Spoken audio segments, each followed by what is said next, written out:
The heat pressed down on the small Texas town like a heavy blanket, the kind that clings to skin and makes every movement feel slow, deliberate.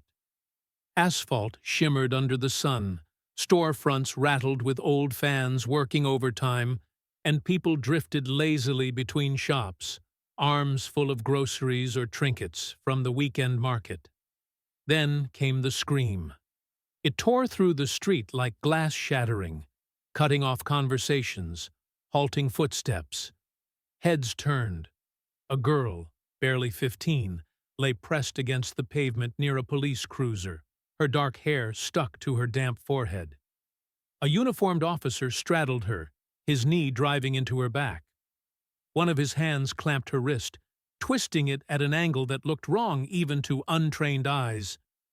"Stop resisting!" he barked, his voice sharp, brittle. She wasn't resisting. She was crying, her voice cracking with each plea. "Please, I didn't do anything." The officer's jaw was set hard. He was a broad man in his 40s, with mirrored sunglasses that reflected the crowd beginning to form around them. His badge gleamed in the sunlight, but the authority in his stance was darker, heavy, suffocating, swollen with certainty. He demanded she show ID, and when she said she didn't have it, something in him turned. His words slid from procedure to insult, sharp little blades. "You people are all the same," he muttered, loud enough for those nearest to hear. A ripple went through the bystanders. Parents pulled their children closer, not out of safety but shame. They didn't want young eyes watching this. A man in a baseball cap pulled out his phone, angling for a clear shot. Others froze, paralyzed between conscience and fear of consequence. Then came the sound. A dry, sickening crack as the officer forced her arm further, far past compliance. The girl's scream pitched into a raw, unfiltered note of pain. Gasps erupted from the crowd. Someone shouted, "Hey! Enough!" But no one stepped forward. The air itself seemed to stall, as though the sun above had stopped burning for a second. The officer looked up briefly, lips curled into a smirk. "This is what happens when you don't follow orders," he said, projecting his voice so everyone could hear. His tone carried not instruction, but humiliation, like the girl was a lesson he was proud to teach in public. Phones came out in clusters now. Screens lit up, little blue rectangles floating in shaking hands. The moment was no longer private. It was becoming evidence. Yet, even as the cameras rolled, no one moved closer. Fear held them where they stood. Fear of the badge. Fear of what stepping in might cost. The girl choked on her sobs. Sweat and dust streaked her face, and her voice dropped low, barely audible except to the man pressing her down. "My grandfather won't let this go," she whispered through clenched teeth. The officer sneered, leaning closer as if savoring the words. "And who the hell is your grandfather supposed to be?" He twisted harder. Another cry. Another ripple through the crowd. People flinched as though their own bones had been bent.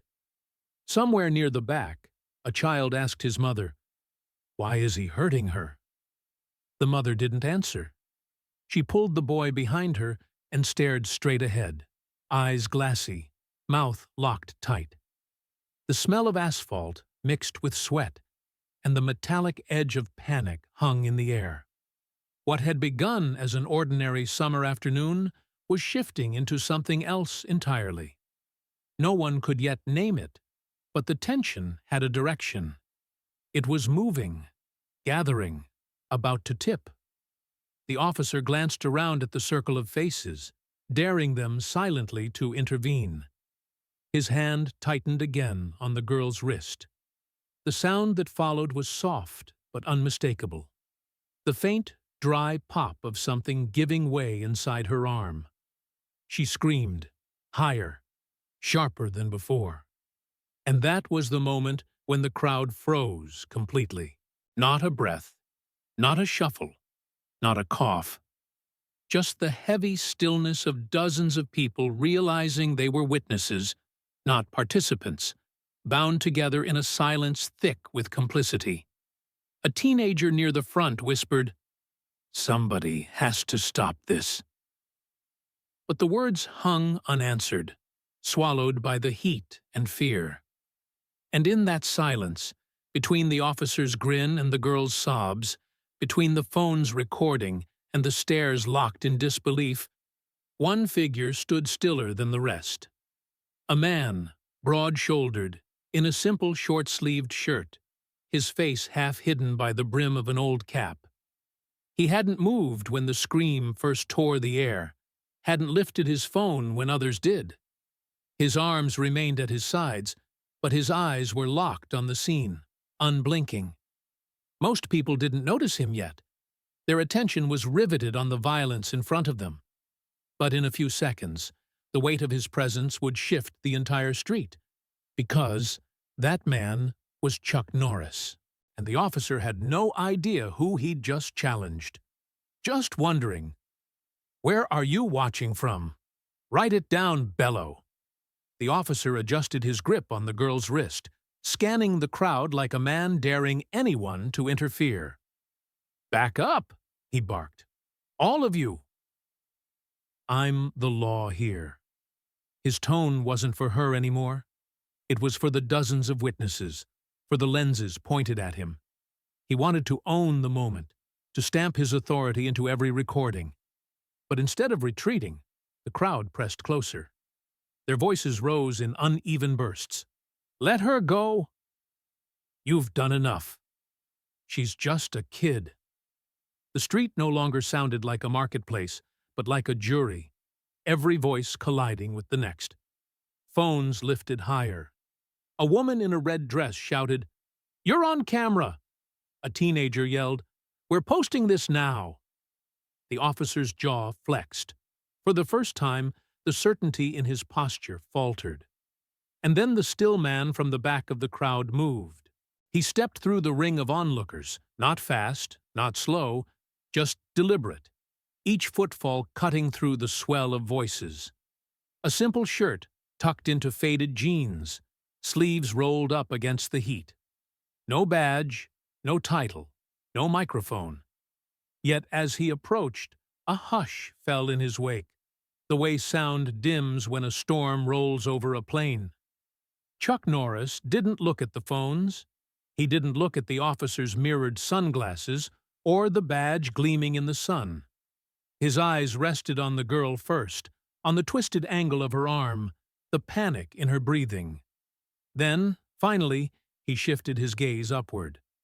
The officer squinted at him, irritation blooming. "Move along, old man," he snapped.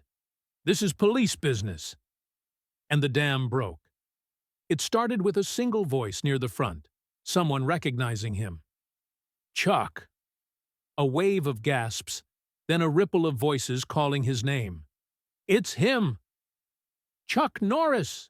Applause erupted, clashing with whistles and jeers aimed at the officer. The crowd, already volatile, now surged like water against a dam. Half shouted in admiration, half demanded action.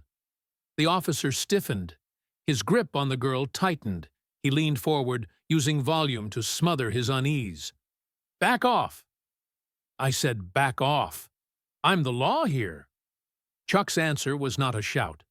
His voice cut low, steady, pitched just enough to ride the silence that had spread through the nearest ring of spectators. "The law," he said, "is to protect, not to break." It wasn't a line rehearsed for cameras. It wasn't barked or laced with bravado. It was quiet, stripped bare. And precisely because it was quiet, it carried. The words threaded through the shouts, found the microphones, pierced the static of live recordings. The officer blinked, as if the sentence had unsettled something in him. But pride overrode hesitation. He straightened, still holding the girl pinned, and sneered, "You think you're somebody here? These people don't need your lectures." Yet the crowd's roar told another story. They chanted Chuck's name now, voices stacking on voices, a vibration that made the windows of nearby shops tremble. Some clapped rhythmically, others booed the officer, but all of it fed the same fire. This was no longer just a confrontation. It was theater, tribunal, history in the making. The girl whimpered, her voice drowned under the din. Chuck glanced back at the swelling circle of faces, then down again at the officer. His shoulders never shifted, his stance remained loose, but his presence pressed heavier by the second. "Let her up," he said, still calm. The officer's laugh came too sharp, too high. "You gonna make me?" Phones zeroed in, lenses hungry for the frame that would define the story. The crowd surged again, pressing closer, their shouts layering into a wall of sound. "Let her go! Do it! Listen to him!" Chuck didn't move. His stillness became the movement. The officer's smirk wavered. He was sweating now, drops glinting at the edge of his hairline.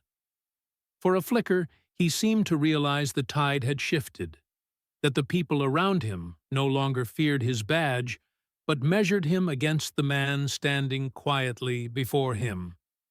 Yet arrogance clawed its way back. He spat the words out like a dare. "You're just another old fool who doesn't know when to shut up." Chuck's eyes never left his. The pause that followed was long enough for the crowd to still again, leaning inward as though the street itself had narrowed. And then he answered, soft but clear, "Sometimes silence is what convicts you." The officer flinched, almost imperceptibly, but the crowd saw it. A tremor of recognition passed through them. The imbalance, the sudden vulnerability in a man who had strutted moments earlier. Their shouts turned sharper, more insistent. "Release her! Now!" The officer glanced around. For the first time, the badge didn't shield him. The eyes on him were no longer intimidated, they were accusing. And then, almost defiantly, he tightened his grip again.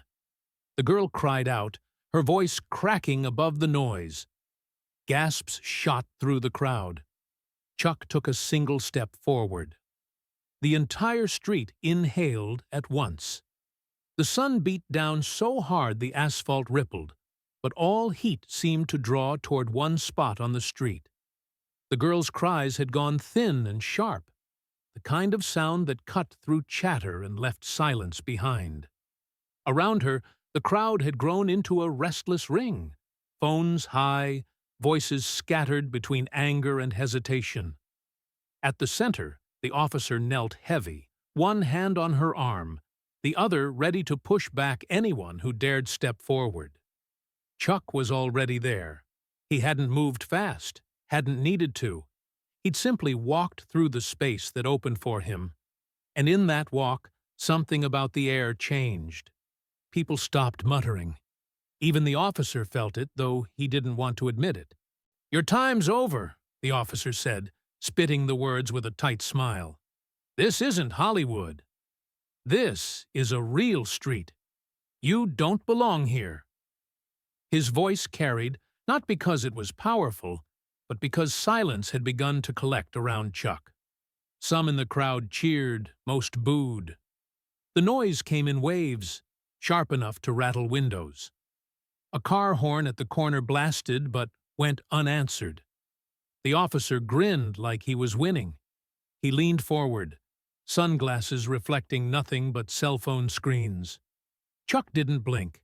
His eyes stayed on the man, not the badge, not the crowd, just him. When he finally spoke, the words were so calm that the microphones picked them up more clearly than the shouting. "Let her stand up." The officer laughed, too loud, too quick. "Or what?" He pressed harder on the girl's wrist. She whimpered and twisted, the sound pulling gasps from the circle. A mother in a summer dress grabbed her son's shoulders, turning him away but not moving herself. Someone shouted, "She's just a kid." Another added, "We're filming this." The officer didn't care. He shoved his free hand toward Chuck in a sudden lunge meant to humiliate, a push for the cameras. It never touched him. Chuck's hand rose at the exact second it needed to, catching the wrist midline, folding it outward with almost no force. The movement was small, but absolute. The officer froze, his arm held in a way that no amount of strength could continue. It wasn't pain. It was the complete denial of momentum. A sound rolled through the crowd, neither cheer nor boo. Just breath, caught. For one still moment, they were statues. The officer locked in his aggression, the girl pinned, Chuck standing with balance carved from stone. Then Chuck released. He didn't twist, didn't throw. He let the wrist fall back into the officer's control, as if returning borrowed property. The humiliation was sharper than a strike. "I'm not your enemy," Chuck said, still quiet, still steady. "But if you touch that child again, I will be." No one spoke. Even the cicadas in the trees seemed to stop. The words carried heavier than a shout. The girl gasped and held her injured arm against her chest. Somewhere at the edge of the crowd, a man whispered, "Oh, God," as if he'd just realized where this was heading. The officer's jaw clenched. He straightened, dragging the girl upright with him because pride wouldn't allow him to let her go. Her face twisted with pain, and the noise of the crowd surged again, chants beginning to form. Let her go. Let her go. It was clumsy at first, then steadier, like thunder rolling toward them. Chuck stayed unmoved. He raised 2 fingers, barely a signal, but the front of the crowd hushed enough for his words to land. "She can't put her hands behind her back," he said. "You hurt her arm." The girl nodded quickly, tears slipping down her cheeks. That nod was damning. Cameras zoomed, microphones stretched closer. The officer's lips tightened. He felt the walls closing, the crowd, the cameras, the man in front of him who refused to be intimidated. "Last warning," the officer hissed, pulling the girl tighter against his vest. His radio crackled with a voice calling his name, but he ignored it. "Step back." Chuck didn't move. His stillness was more dangerous than any step forward. He breathed once, slow and even, then said, "Look around you."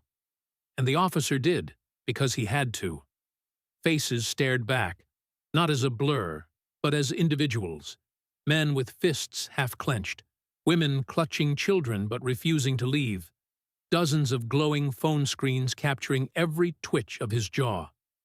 Every exit closed. Every excuse thinned.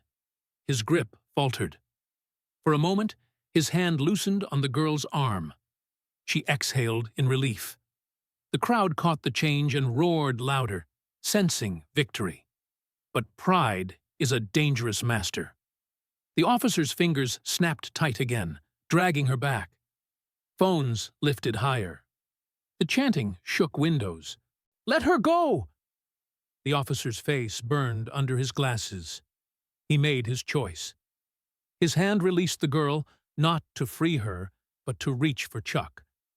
This time it wasn't a shove, but a grab, fingers wide and clumsy with anger. Chuck's hand rose to meet it, slow and certain. The street fell silent again. Every eye watched, every camera fixed. The decision of this moment would mark the town forever. The officer yanked his arm back, face hot and blotched with anger. For the first time, he noticed what the crowd already knew. Every phone was pointed at him. 100 little red lights blinked, recording each breath, each twitch of his jaw. His badge no longer made him untouchable. It made him visible. "You all against me?" he shouted, voice breaking. "Without me, this place is chaos." The words hit the street like a stone thrown into water. The crowd reacted as if they were on bleachers at a fight. Boos mixed with cheers, names shouted over whistles. But one name rose higher than the rest, a chant that gathered strength. "Chuck! Chuck! Chuck!" The officer's head jerked at the sound, but Chuck didn't move. He simply stood where he was, a quiet figure at the center of a storm. The girl whimpered and tried to shrink back, clutching her arm. The officer lunged again, fingers stabbing into her shoulder. She screamed. The crowd surged, torn between fear and fury, people shouting, parents covering their kids' eyes, a teenager trying to push through. Phones shook in trembling hands as they caught the moment. The whole block had stopped. Shoppers outside the store, a man pumping gas across the street, even cars slowing to watch. Chuck was already there. He stepped in, placing himself between the girl and the officer. No shove, no blow, just presence. His body filled the space, shoulder against the man's chest, eyes steady. The officer's grip met resistance that wasn't violent, but immovable. The girl ducked behind him, her sobs muffled in the fabric of his shirt. The street exploded with sound, applause, shouts of approval, others crying out warnings. In that instant, Chuck wasn't a celebrity. He was a shield, and everyone could see it. "Back off, old man," the officer barked, trying to recover, trying to shake off the humiliation of being stopped. He jabbed a finger into Chuck's chest, fast and hard. The crowd gasped.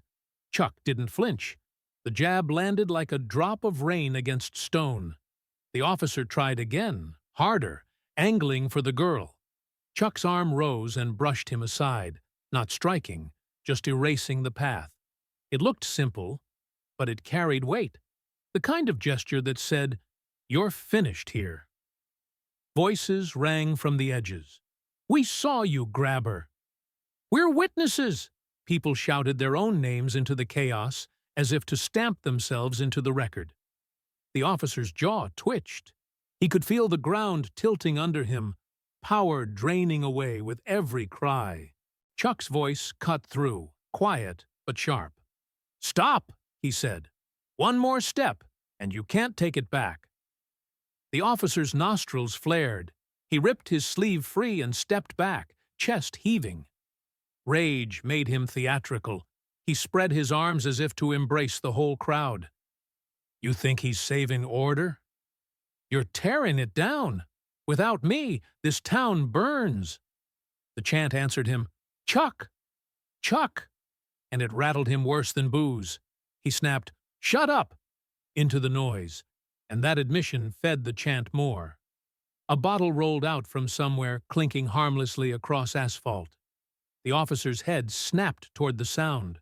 The crowd tensed, braced for escalation. He chose badly. Habit dragged him again toward the girl, reaching around Chuck's shoulder. Chuck moved quicker, redirecting his arm, body angling to block. No strike, no harm, just geometry that closed the door. The officer's hand clutched air.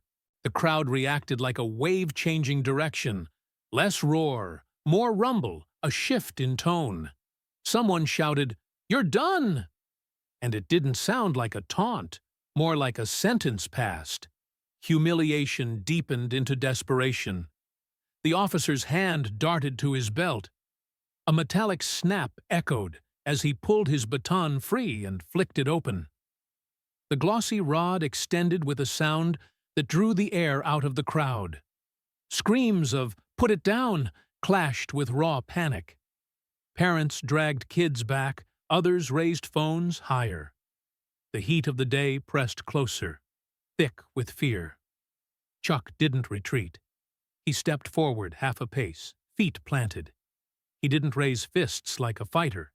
His stance looked like someone ready to catch something falling. The girl pressed into his back, breath quick, eyes locked on the weapon. The officer lifted the baton just enough to show intent. His voice cracked from strain. "I will not be threatened on my own street." "This isn't your street," someone shouted. Dozens repeated it until it became a chant. "Not your street!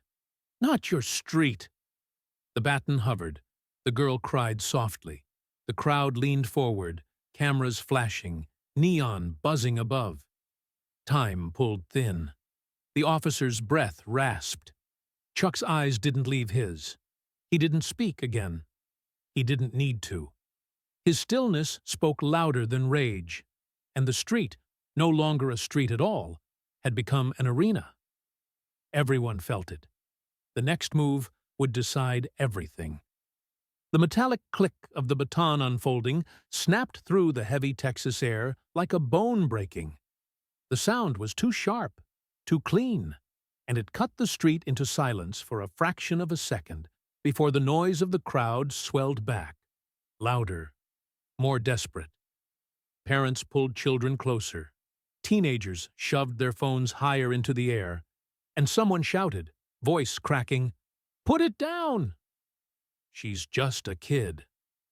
The officer didn't lower his arm. His face was red, jaw clenched, eyes darting between the girl and the sea of cameras. Sweat streaked through the dust on his temples. He raised the baton higher, the posture not of control, but of a cornered man lashing out. "I am the law here," he barked, but the words wobbled, swallowed by 100 voices chanting back, "Drop it! Drop it!" Behind him, the girl whimpered, her injured wrist cradled to her chest. Her small frame shook with every breath, and in front of her, steady as stone, stood Chuck. He didn't move fast, didn't shout. He stepped once into the space between threat and victim, grounding himself like a man planting a fence post. His hands rose, not closed fists, but open, palms ready. When the officer swung, Chuck caught the forearm just before impact. His other hand clamped the wrist, not violently, but with the kind of inevitability that made the baton stop mid-arc, suspended in failure. The street fell silent again. Even the cicadas in the trees seemed to hush, leaving only the sound of the girl's broken breathing and the faint hum of electricity from a streetlight. The officer strained, face twisting as he tried to finish what he had started, but Chuck didn't tighten or wrench. He simply occupied the space, redirecting the strike into nothing. From the front row of the crowd, a boy whispered. He stopped it, as if reporting on gravity. His mother pressed his shoulder, eyes fixed on the hold. Chuck's voice came low, controlled, and every ear strained to catch it. "You confuse strength with violence, and that is your defeat." The officer tried again, jerking against the grip, but Chuck turned his wrist just enough that the baton dipped toward the asphalt. The motion looked effortless, but it stole all authority from the weapon. The rod wavered, hung, then tapped against the ground with a hollow, humiliating sound. "Drop it!" voices roared, no longer chaotic but unified, like a verdict. "Drop it now!" The girl sobbed, but her tears had shifted. Not panic anymore. Release. For the first time she leaned into safety, into the wall of Chuck's back shielding her. He didn't look at her, but his presence told her he knew she was there. "Look at her," Chuck said, words quiet but sharp. The officer resisted, but his eyes betrayed him, flicking toward the girl. She stood trembling, wrist swollen, cheeks streaked with dirt and salt. "You did that." The sentence landed like a stone dropped in a well. The crowd recoiled in a sound that wasn't quite language, more like shame given shape. A man near the curb removed his hat, holding it over his chest. The officer's arms sagged, baton sliding halfway toward the pavement. For one dangerous second, it seemed over. His lips parted. An apology almost formed. But the weight of the lenses, the certainty that this moment would live forever online, dragged his pride back from the edge. His grip hardened. "Put it down," Chuck repeated, eyes locked. "This is the last clean moment you'll get."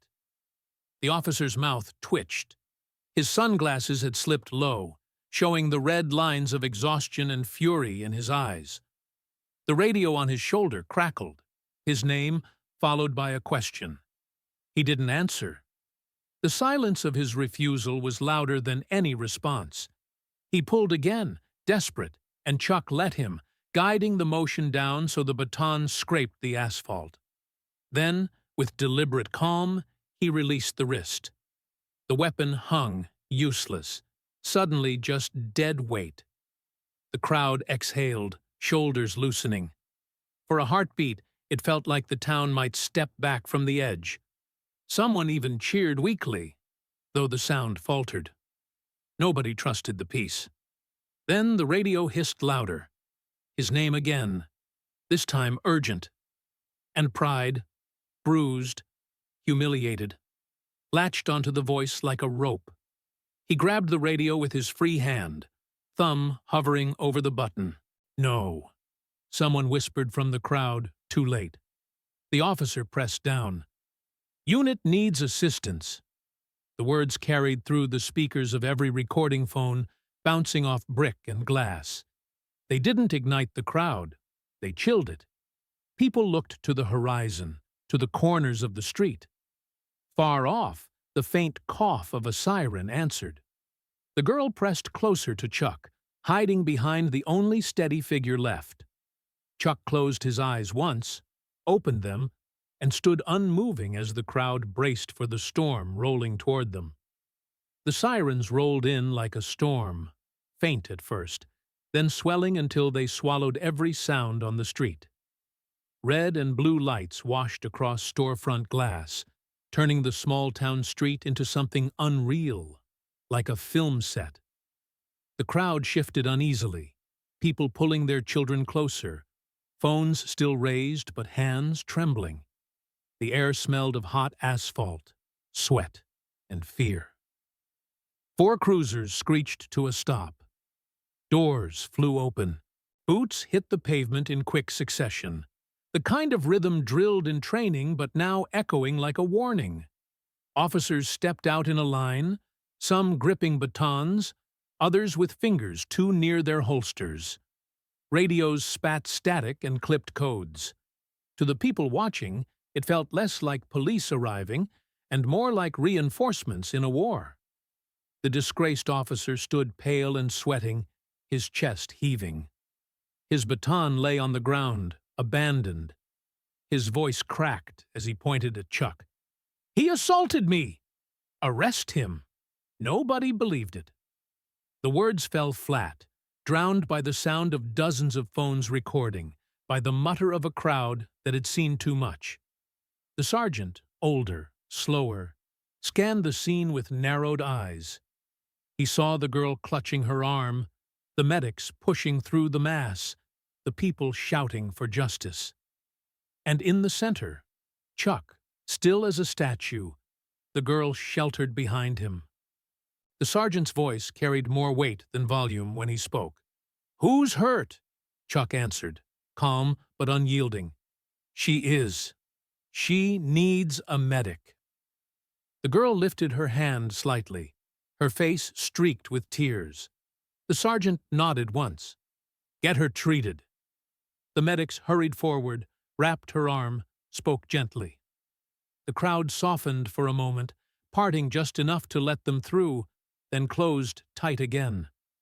The officer who started it all couldn't let go. He lunged, grabbing at a medic's shoulder. The crowd erupted in shouts. Phones shook in trembling hands. But before he could do more, Chuck moved, swift, controlled. He caught the man's wrist in midair, not hurting him, just stopping him cold. The silence that followed was heavier than the shouts. Chuck leaned in, voice low but clear enough for every microphone. "You confuse violence with strength. That's your weakness." The man yanked free, but his authority had collapsed. He stood panting, eyes darting everywhere but at Chuck. The crowd roared, some cheering, some jeering, all swept into the storm. Then new cruisers turned the corner. More officers spilled out, forming a line. A loudspeaker crackled. "This is your final warning. Disperse immediately or face arrest panic rippled through the people. Some tried to leave, others shouted back, unwilling to move. A barricade crashed to the ground with a metallic scream. The chants fractured into chaos. Through it all, Chuck didn't move. His shoulders square, his expression carved from stone, he stood between the girl and the wave of uniforms. She looked back once as the medics guided her toward the ambulance. Chuck gave her a single nod. She nodded back through her tears. The doors closed, and she was gone. The tension tightened like a rope about to snap. Officers adjusted grips, some on batons, some on guns. The crowd surged forward, then back, a tide without direction. The air buzzed with sirens and shouted orders. Chuck finally raised his voice, steady but sharp. "If you stand for the law, protect her." The words landed harder than any punch. The sergeant's jaw tightened, his eyes locked on Chuck. Behind him, rookies shifted nervously, uncertain whether to follow training or conscience. And then the barricade tipped again. Someone shoved. A scream split the night. Red and blue lights spun faster, blinding. In the chaos, Chuck remained immovable, a calm figure at the eye of the storm, as if daring the world to decide what came next. That was the last image before the footage cut off. Sirens screaming, the crowd on the edge of collapse, and Chuck standing firm. His presence, both a shield and a question no one yet had the courage to answer.